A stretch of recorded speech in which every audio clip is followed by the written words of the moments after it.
Εάν δούμε το μηχανισμό της στήσης, θα δούμε ότι ουσιαστικά για να έχουμε στήση, εκείνο που συμβαίνει είναι ότι οι αρτηρίες του πέους λαμβάνουν σήμα από τον εγκέφαλο ότι υπάρχει σεξουαλική διάθεση.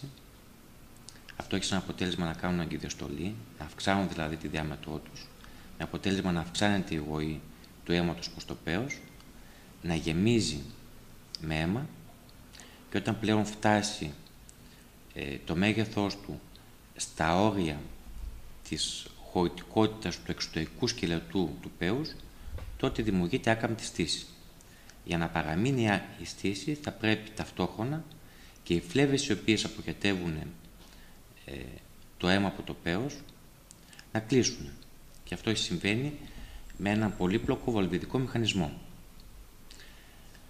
Εάν υπάρχει πρόβλημα σε οποιαδήποτε από τις φάσεις αυτές, δηλαδή αν υπάρχει πρόβλημα στην αρτηριακή παροχή λόγω αρτηριοσκλήρησης για παράδειγμα, τότε δεν έχουμε καλή στήση.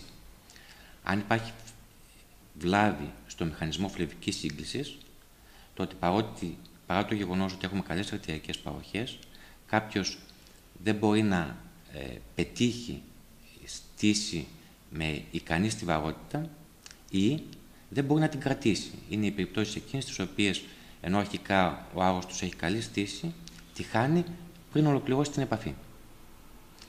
Ένας τρίτος παράγοντας που μπορεί να επηρεάσει την σεξουαλική λειτουργία είναι προβλήματα στο σκελετό του πέους. Όπως για παράδειγμα η νόσος του Περονιέ.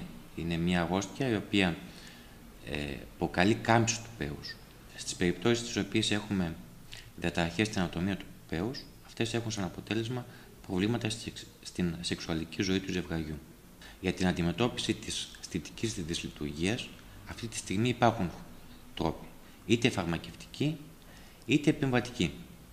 Εκείνο το οποίο όμως είναι σημαντικό είναι οι άντρες οι οποίοι έχουν πρόβλημα στην σεξουαλική του ζωή, επειδή δεν έχουν καλή στήση, να επισκεφτούν τον ουρολόγο, να υποβληθούν σε μια σειρά εξετάσεων, μέσα από τις οποίες θα καθοριστεί και το αίτιο της αισθητικής τους δυσλειτουργίας, αλλά και ποιος είναι ο καλύτερος τρόπος αντιμετώπισης.